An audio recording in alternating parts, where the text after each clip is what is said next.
Peut-être avez-vous vu les affiches dans le métro. On ne peut pas laisser passer ça. Et vous avez un nom, c'est celui de Mathieu Lavagna, qui est l'auteur du livre Non, le Christ n'est pas un mythe, publié donc tout récemment aux éditions Artege, le 13 mars. Ça vient de sortir. Il y a une campagne publicitaire qui permet de rendre public le point de vue que nous allons développer avec Mathieu Lavagna, qui est une réponse donc à Michel Onfray. On ne peut pas laisser passer ça, on ne peut pas laisser passer Michel Onfray et tout ce qu'il dit sur Jésus. Jésus a-t-il vraiment existé? On connaît sa théorie de Jésus, biographie d'une idée. Il était venu en parler sur cette antenne pour nous dire que c'était finalement une belle idée, mais ça n'était qu'une idée. Et que toutes les personnes qui avaient parlé de Jésus eh bien, étaient des partisans et donc leurs paroles n'étaient pas forcément fiables. Voilà l'idée très grossièrement résumée. Mathieu Lavagna, lui, entre dans le détail, dans la granularité des arguments de Michel Onfray. C'est très difficile de débattre avec le philosophe puisqu'il refuse le débat. Il a refusé en l'espèce avec Mathieu Lavagna. Et il va nous dire un petit peu comment il a posé son argumentation. Bonjour Mathieu Lavagna. Bonjour Louis. Vous êtes diplômé de philosophie et de théologie. Vous donnez pas mal de conférences sur une quantité de sujets qui touchent à l'Église catholique et à la pensée.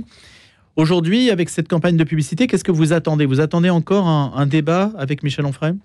Malheureusement, je pense que le débat avec Michel Onfray n'aura jamais lieu parce que je lui ai proposé moi-même de faire un débat de manière très cordiale. Je lui ai envoyé un message pour dire qu'on pourrait organiser ça de manière structurée avec un modérateur.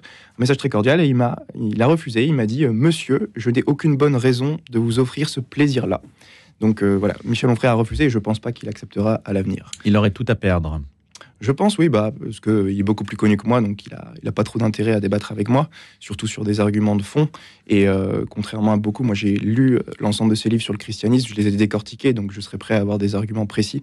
Et je pense qu'il aimerait pas trop ça. Alors le premier problème chez lui, c'est qu'il ne cite pas ses sources.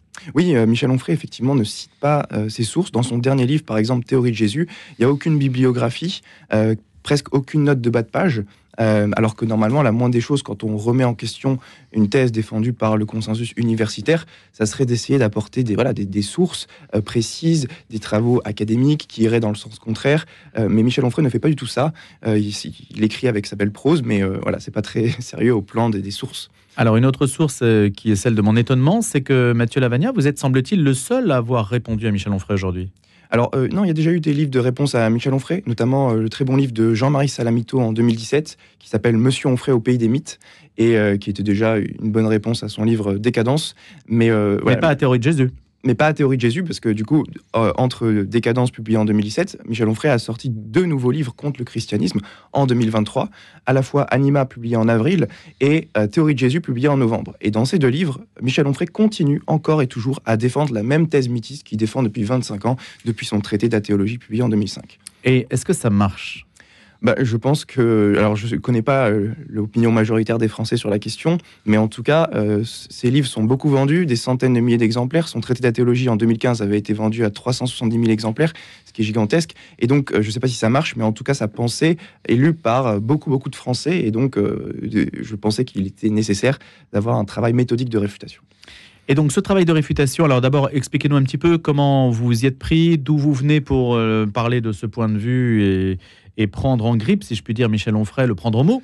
Oui, alors moi, je me suis pas mal intéressé à l'étude du christianisme historique parce que j'avais écrit un premier livre d'apologétique sur la crédibilité historique de la révélation chrétienne et donc de la fiabilité des sources du Nouveau Testament, des sources chrétiennes et non chrétiennes du 1er siècle. Et quand j'entends le discours de Michel Onfray sur ces sujets, je constate qu'il ne maîtrise absolument pas les sujets qu'il aborde dès qu'il parle du christianisme antique. Et ça, c'est pas juste moi qui le dis, ça a été constaté par Jean-Marie Salamito, qui est quand même professeur du christianisme antique à la Sorbonne. Donc, c'est pas un rigolo. Mais voilà. Donc, je me suis dit, en fait, il faut faire un travail méthodique de réfutation de la pensée d'Onfray qui influence, je pense, encore beaucoup de Français aujourd'hui. Et donc, ligne par ligne, ou alors point par point, sur, par exemple, l'émission que nous avons faite avec lui, vous avez récusé tous les points, méthodiquement. Quels sont les erreurs qui vous paraissent les plus flagrantes?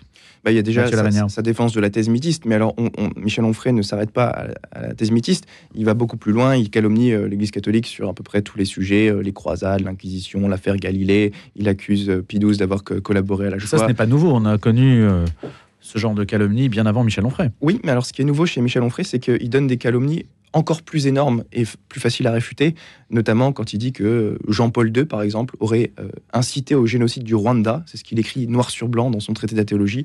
Il dit que Jean-Paul II incite au massacre entre les Tutsis et les Hutus catholiques du Rwanda, ce qui est absurde. On a des textes de Jean-Paul II qui disent exactement l'inverse, qui datent de 1994, où Jean-Paul II il dit arrêtez de faire la guerre, déposez les armes. Donc non seulement il donne aucune source pour justifier ses propos, mais en plus on a des textes qui vont en sens contraire et qui réfutent méthodiquement ce que dit Michel Onfray sur le sujet. Et on ne sait jamais ce qu'il pense des réfutations qui lui sont opposées. Et en fait, il ne les lit pas. J'avais entendu dire qu'il ne lisait pas ce qui était écrit contre lui, que ce soit de manière...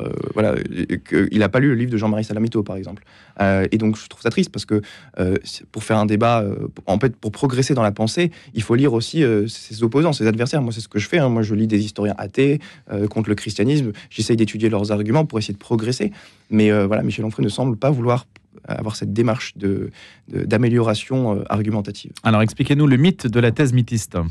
Eh bien, la thèse mythiste, c'est une thèse qui a commencé à être défendue à partir du XVIIIe siècle par des libres penseurs français comme Dupuy, Volney, Couchou, Strauss et Bauer, qui sont quelques libres penseurs minoritaires au XVIIIe siècle, mais personne avant le XVIIIe siècle n'a jamais osé contester l'existence de Jésus.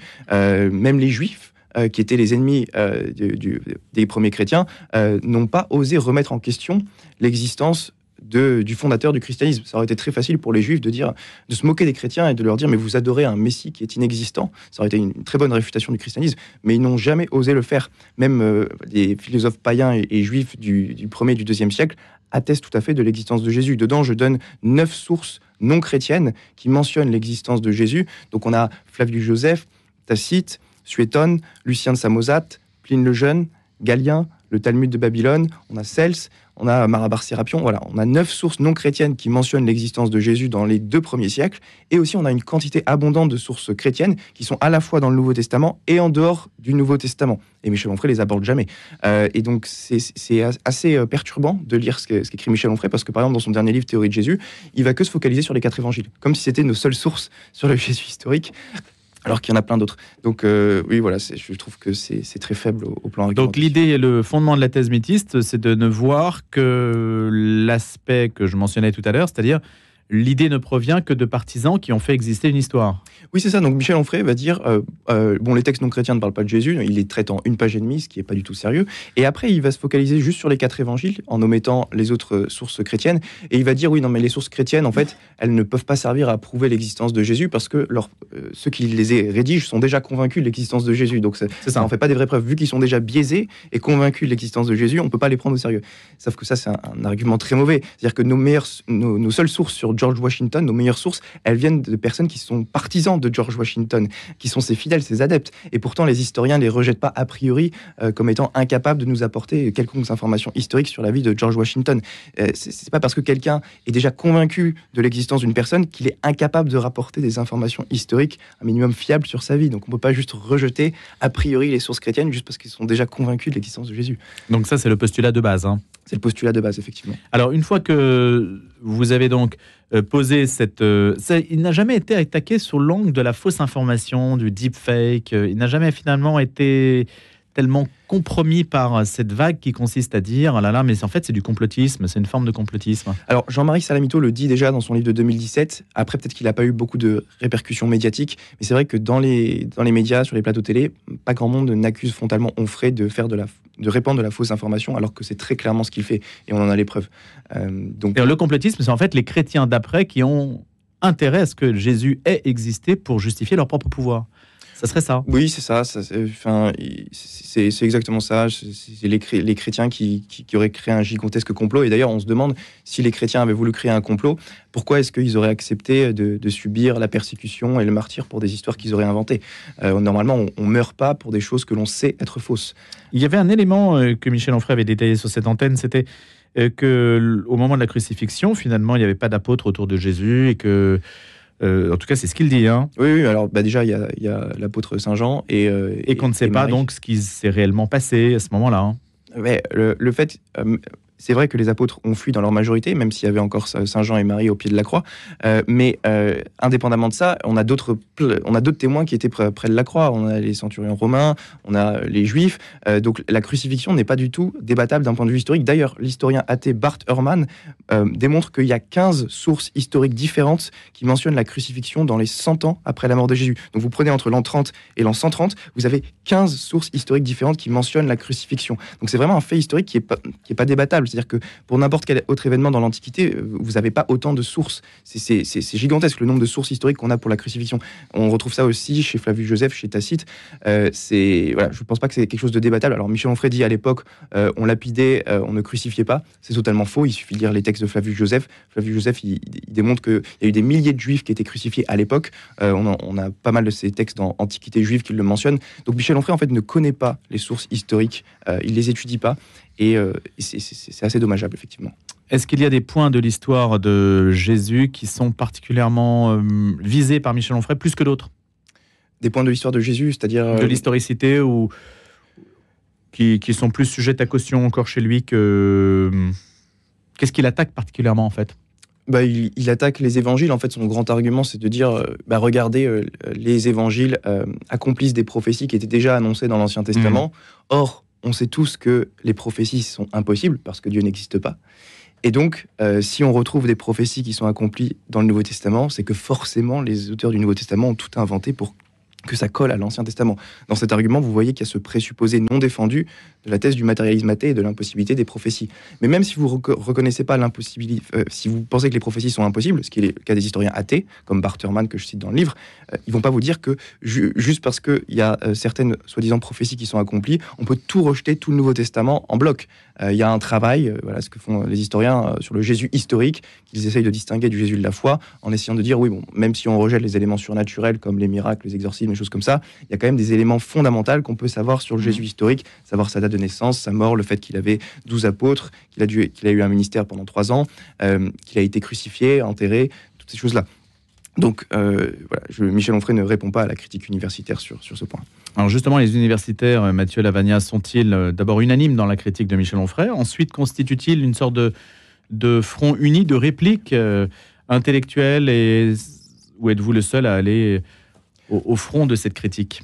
En fait, moi, je suis tout à fait le consensus universitaire sur la question de l'existence historique de Jésus, c'est-à-dire qu'aucune personne dans le monde qui a un doctorat en histoire antique et qui enseigne dans une université majeure ne nie l'existence historique de Jésus. Il y a un consensus écrasant sur ce point.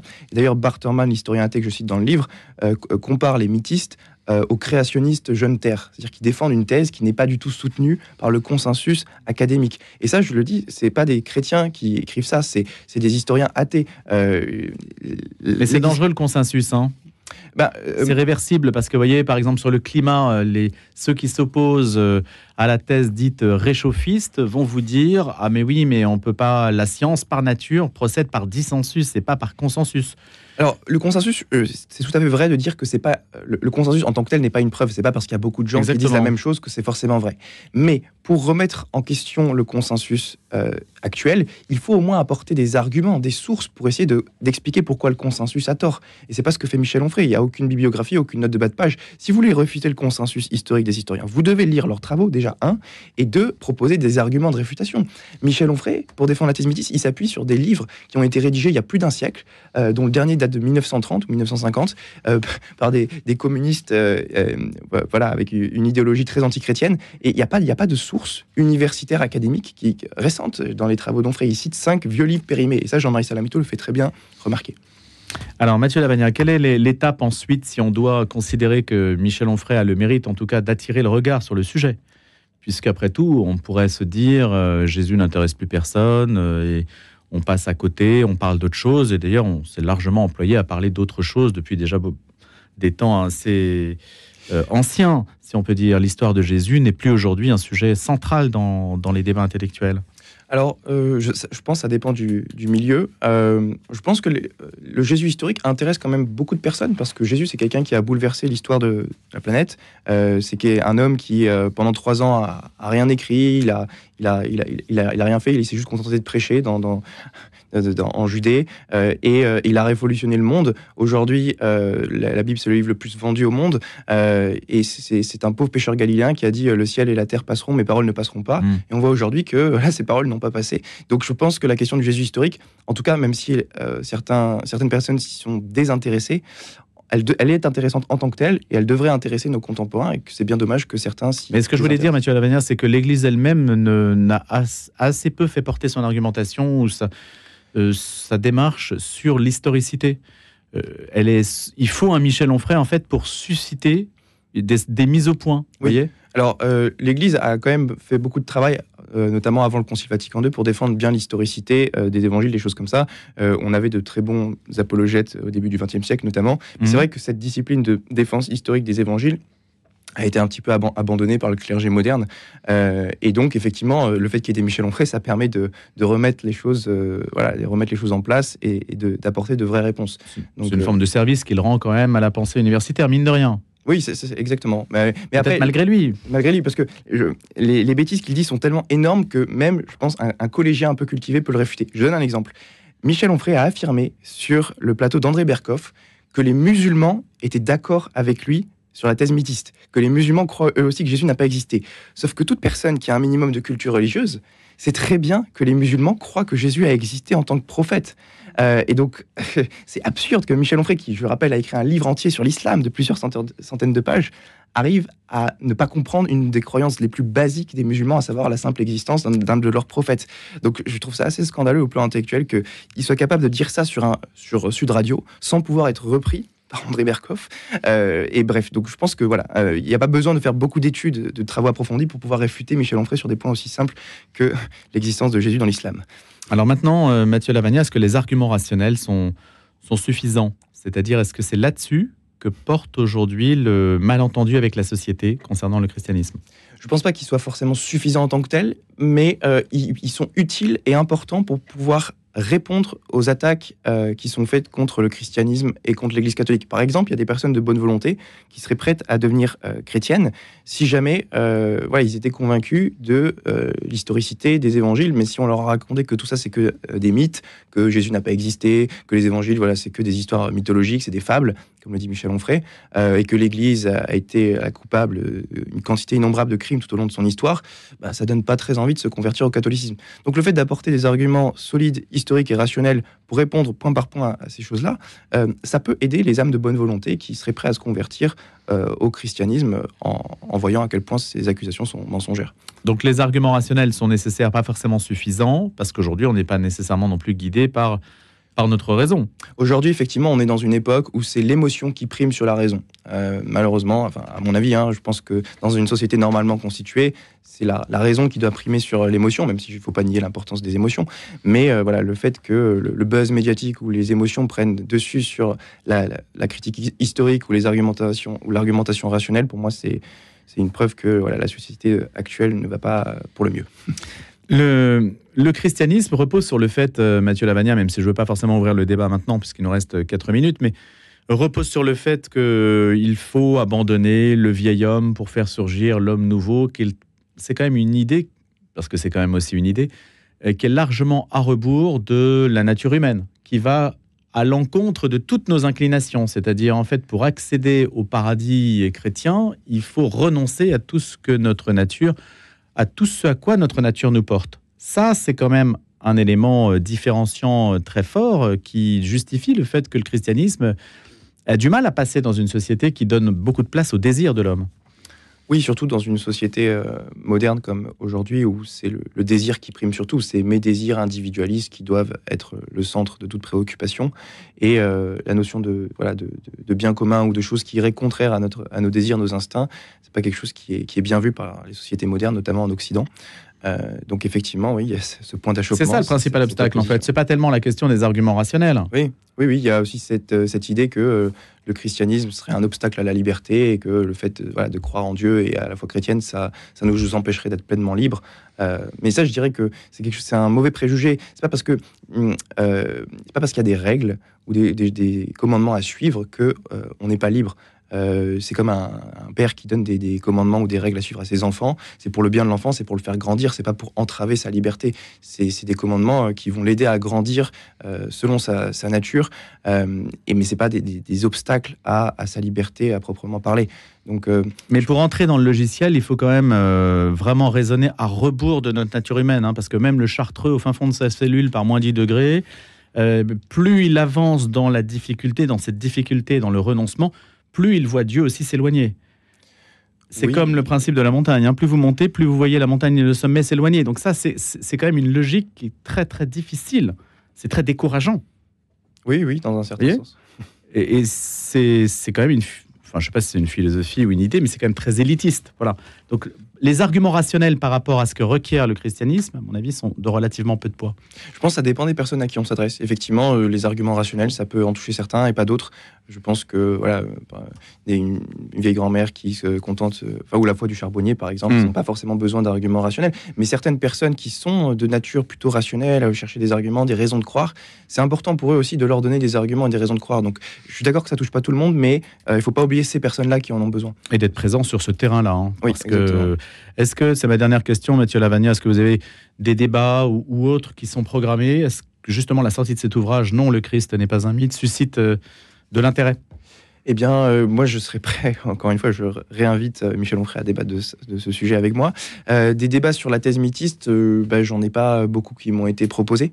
Mais voilà, moi, je suis prêt à débattre de tous les sujets liés à la vérité du christianisme, que ce soit sur les questions liées à la foi ou à la morale. J'ai fait des débats, par exemple, sur la question de l'avortement, de l'euthanasie, des choses comme ça. Et notamment, j'ai un livre sur l'avortement, sur la question philosophique de l'avortement, qui sera publié en juin aux éditions Artege, qui va sortir.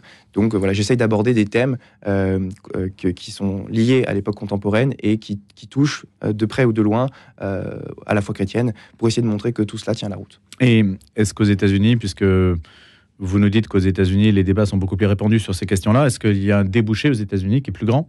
Je pense que le fait de remettre ces questions-là dans le débat public, ça aide déjà pour l'ouverture d'esprit, de connaître mieux la position de l'autre, qui est une meilleure compréhension mutuelle des deux côtés, on va dire.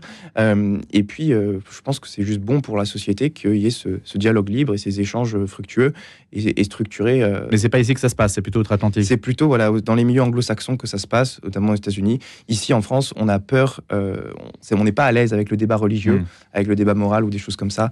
On pense que c'est des questions qu'on doit restreindre à la sphère privée et on n'ose pas trop en parler en public. Merci beaucoup, Mathieu Lavagna. Je vous souhaite une excellente journée. Merci beaucoup.